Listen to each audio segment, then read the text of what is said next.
Durante essa pandemia, eu tenho ficado muito mais em casa.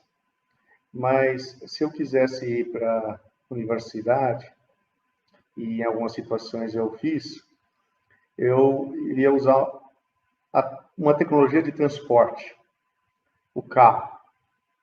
Agora, o carro, ele não serve, de alguma forma, só para nos locomover de um lugar para o outro, como do bairro Nova Campo Grande, onde eu resido, para a Universidade Federal. Mas ele, de alguma forma, transforma também tudo aquilo que nós fazemos. Ele pode, de alguma forma, também nos moldar. Basta nos imaginar, para nós entendermos o impacto do carro, como era a vida antes da existência do carro. Ou seja, as cidades eram bem compactas. Alguns dizem aí com diâmetro de 1,5 km, talvez. As pessoas praticamente só caminhavam a pé. As ruas eram estreitas, sinuosas, não eram pavimentadas. Existia aí uma mistura muito grande entre residências e locais de trabalho. No centro, geralmente, tinha uma praça lá que servia para as mais variadas atividades. Você tinha lá na praça desfiles, você tinha lá um lugar de relaxamento, de lazer, tinha lá também as feiras livres. Ou seja, a cidade naquela época, como alguns arquitetos dizem, era como se fosse uma série de vilas em rede, onde quase tudo que se queria fazer, se fazia numa curta caminhada, talvez, sei lá, uma caminhada de 20 minutos. Numa caminhada de 20 minutos, você ia para o seu trabalho, você ia para a praça, você ia para as suas atividades religiosas, você fazia as suas compras. Então, as pessoas se relacionavam bastante, porque existia essa espécie de vilas em redes. Mas daí surge o carro. E o carro muda toda a estrutura das cidades. Agora, de repente, as pessoas não querem mais, pelo menos a classe média e alta, não quer usualmente morar perto do local de trabalho. Ela vai para a periferia, morar longe do local de trabalho. Ela não gosta da poluição, às vezes, do centro. Ela não gosta, talvez, de algumas pessoas que estão lá largadas nas ruas porque vieram do interior ou de outros locais. Ela não gosta do congestionamento do centro. Então, elas vão morar na periferia. Elas não precisam mais estar perto do seu local de trabalho. As cidades começam a ficar bem extensas. O diâmetro delas agora pode ser aí de alguma dezena de quilômetros, quando antes talvez tinha 1,5 km aí de diâmetro.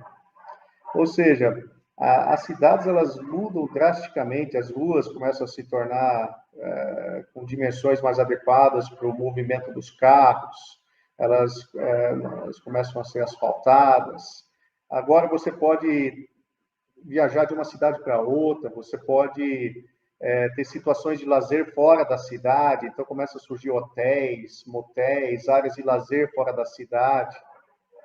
Hoje, se eu quiser comprar comida e me alimentar, eu não, vivendo numa cidade como Campo Grande, eu não preciso sequer sair do meu carro, né? Eu posso pegar o carro, entrar sei lá, no Burger King e já sair dele, e eu não saio do carro, eu faço tudo dentro do carro. Então, as cidades, elas mudam drasticamente.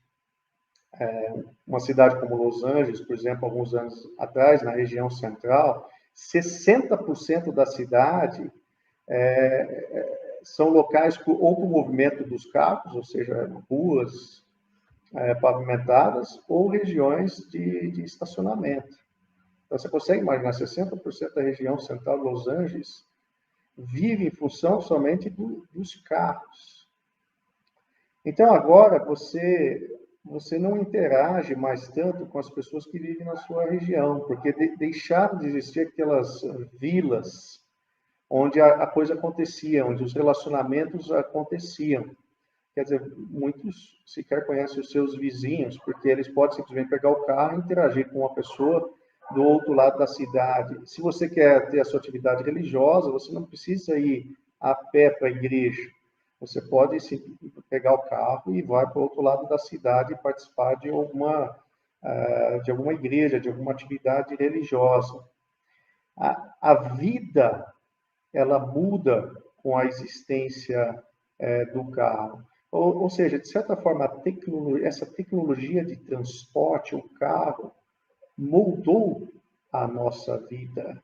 Ela talvez traga a existência, facilite a existência de certas, talvez, virtudes, que eu aqui talvez defina aqui como hábitos bons, e talvez ela incentive também alguns hábitos ruins, talvez alguns vícios. Então, o carro, essa tecnologia de transporte traz isso à nossa realidade.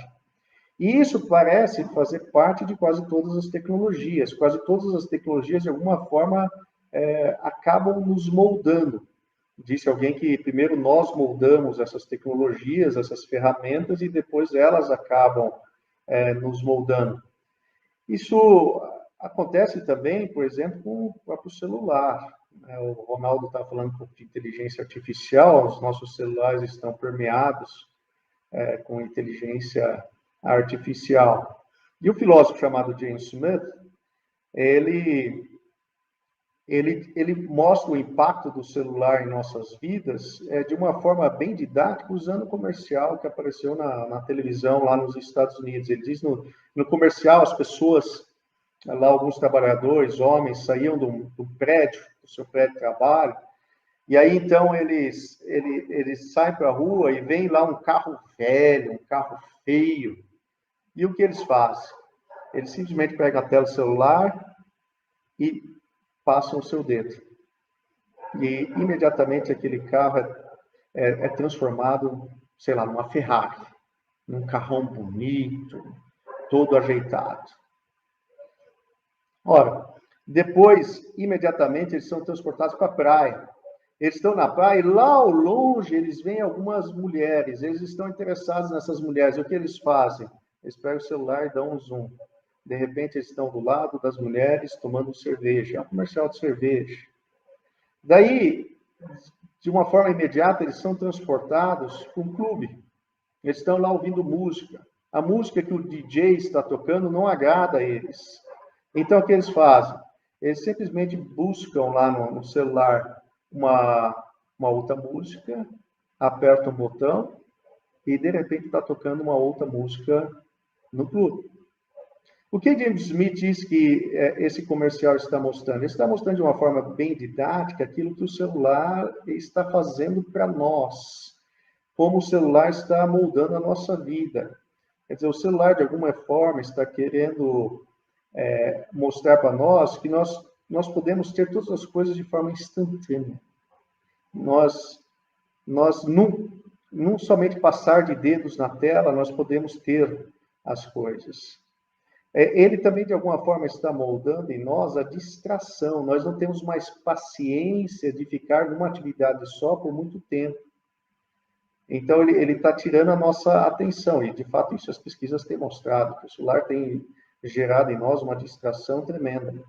O celular está tirando de nós também a capacidade de memorização. Jamais nós talvez tenhamos enfrentado uma geração, pelo menos nos últimos anos, que não consiga memorizar as coisas. Por quê? Porque está tudo lá. Está tudo no celular. Então, o celular, ele tem mudado a nós, inclusive o Google, que utiliza inteligência artificial. Ele provavelmente sabe mais que nós, de quem nós somos, o que nós gostamos de fazer, quais são os locais que nós queremos passar férias, quais são as nossas doenças, que remédios nós precisamos, que horas nós acordamos, que horas nós vamos dormir, que percursos nós vamos fazer, e por aí vai. Ou seja, o celular, de alguma forma, acaba moldando, influenciando a nossa vida. E isso acontece com quase todas as tecnologias que nós, como engenheiros humanos, vamos criar. E como nós respondemos a isso? Quer dizer, a essa capacidade que às vezes as tecnologias têm de nos moldar. Daí talvez entra um pouco a transcendência, porque a forma que nós vamos reagir depende daquilo que nós achamos ser certo ou errado, de nossa moralidade. E para aquelas pessoas que são religiosas, e no Brasil, boa parte das pessoas são religiosas, a moralidade muitas vezes é definida pela própria divindade. E então, de alguma forma, aqui nós interagimos com a transcendência, onde o Deus ou o ser divino vai dizer como nós devemos viver e como nós vamos interagir com essas tecnologias que, de alguma forma, estão nos moldando, quer seja para criar em nós, às vezes, certos vícios ou criar em nós certas virtudes. Marshall, em seu famoso livro, disse que o meio é a mensagem, ou seja, o que ele está querendo dizer é que, muitas vezes, a tecnologia, a própria forma da tecnologia possui conteúdo, é capaz de transmitir a mensagem. Ele aplicou isso por exemplo, a tecnologia televisão. A televisão, diz ele, ela transmite uma mensagem, a própria tecnologia transmite uma mensagem. Ou seja, qual é a mensagem que a televisão transmite? Entretenimento. Entretenimento. Ou seja, a mensagem que o próprio equipamento transmite seria muito superior aos programas que a televisão transmite, porque todos os programas que você vai encontrar nessa tecnologia, eles vão servir para o seu entretenimento. Então, nós teríamos, de alguma forma, não somente avaliar, digamos, a mensagem, o conteúdo que está sendo transmitido nos programas, mas também a mensagem que o próprio programa, aliás, que a própria tecnologia está transmitindo, neste caso, a televisão. E aí, então, que mensagem que talvez as tecnologias existentes no mundo e que nós, engenheiros, às vezes criamos, podem transmitir? Daí, talvez, de novo, entre a questão ética. Quer dizer, aquilo que os engenheiros que projetam certas tecnologias vai considerar certo ou errado, vai influenciar a forma que eles vão criar, muitas vezes, tecnologia. Christopher Alexander, que foi um grande arquiteto, ele fez seu doutorado em Harvard, foi professor em Harvard e MIT, mas boa parte de sua carreira ele passou na Universidade da Califórnia, em Berkeley. Ele, por exemplo, ele tinha muito forte essa questão da transcendência, ou seja, ele tinha muito forte, como católico, a questão do cristianismo, e que Deus é belo e que as coisas belas deste mundo apontam para um Deus belo. Então, ele queria criar coisas belas. Ele achava que isso seria certo devido, digamos, à sua interação com Deus. E ele definia um pouco o belo, em termos, digamos, arquitetônicos, como as coisas tendo vida nas coisas. Ele definia isso como a qualidade. E para, então, entender melhor como as pessoas percebiam a beleza, ele fez uma pesquisa inicial colocando 2 objetos aleatórios na frente dos seus alunos e fazendo uma série de perguntas que, na visão dele, se tornavam cada vez mais sérias. Ou seja, a primeira pergunta, simplesmente, ele perguntava assim, qual objeto você achou mais atrativo? Depois, qual objeto você gostou mais? Qual objeto você, de alguma forma, acha que dá uma completude melhor? E daí as perguntas finais, ele pergunta, olha, se você pudesse ler, se a eternidade existe, se você pudesse passar um objeto à eternidade, qual você escolheria? E depois, se Deus existe e você fosse oferecer um desses objetos a Deus, qual desses objetos você ofereceria a Deus? E é interessante observar que nas primeiras perguntas ele tinha respostas aleatórias. 50% dos alunos respondiam uma coisa, um objeto, e 50% outro. Mas à medida que as perguntas, na visão dele, começavam a ficar mais sérias, onde aqueles alunos iam passar a eternidade com certo objeto, se a eternidade existe, ou iriam oferecer a Deus, se Deus existe, então havia uma concordância de mais de 90%. Ou seja, nesse caso, o que está acontecendo? A visão de mundo de Christopher Alexander, ela está influenciando a forma que ele vai criar a tecnologia. E a partir dessas pesquisas iniciais, Christopher Alexander foi em busca de padrões que ele acreditava que existiam na arquitetura, ou mesmo na natureza, a fim de fazer tecnologia. E ele acredita, então, ter encontrado certos padrões que ele procurou depois colocar numa linguagem mais apropriada, de tal forma que fossem feitos projetos arquitetônicos, sejam eles de planejamento urbano, ou edifícios, ou os mais variados projetos, de tal forma que o projeto fosse considerado belo, ou tivesse, nas palavras dele, vida, que aquele edifício, que aquela cidade tivesse vida. Ou seja, a visão de mundo de Christopher Alexander, nesse caso, ele dizia ter uma relação, digamos, com a divindade, acabou influenciando aquilo que ele entendia como sendo moral, inclusive o seu conceito de beleza, que na visão dele era objetiva, e fez com que ele, então, descobrisse padrões de tal forma que os projetos que ele criasse e que outras pessoas criassem fossem considerados belos. É interessante que aquilo que Christopher Alexander desenvolveu foi muito utilizado na área de ciência da computação depois, nas mais variadas áreas da ciência da computação. Inclusive, salvo engano, o Wikipédia começou um pouco com os conceitos que Christopher Alexander cunhou e desenvolveu ao longo de sua vida. Ou seja, nós temos aí, então, a influência, digamos, da transcendência e de questões éticas, uma visão de mundo, na forma que é desenvolvida a tecnologia, porque essas pessoas acreditavam que a tecnologia pode transmitir alguma mensagem. Nesse caso, a arquitetura pudesse transmitir alguma coisa. Às vezes, os engenheiros podem ter certos dilemas éticos e que são, inclusive, conhecidos pela população em geral. Por exemplo, na construção de represas. As represas, elas são uma tecnologia muito antiga que serve para armazenar a água, muitas vezes água potável, ou água que vai ser utilizada para irrigação, serve para controlar enchentes, para gerar energia. Então, é uma tecnologia que foi utilizada há muitos anos e que tem sido aí muito boa para a humanidade. O problema é que essa tecnologia, digamos, traz consigo também, digamos, certos vícios.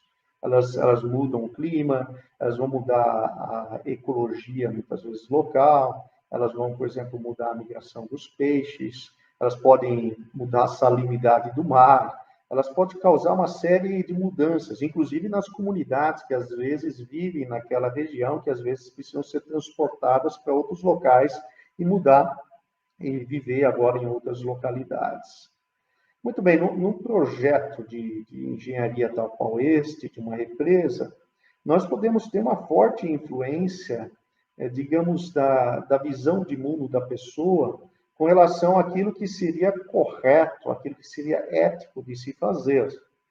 O Código de Ética, por exemplo, da Associação de Engenheiros dos Estados Unidos, quando trata de assuntos como esse, ele fica, na realidade, bem em cima do muro, sobre qual aspecto daquela obra deveria ser dado prioridade, se é a questão, às vezes, ambiental, se é a questão, às vezes, do custo da obra, da segurança da obra, da qualidade de vida das pessoas.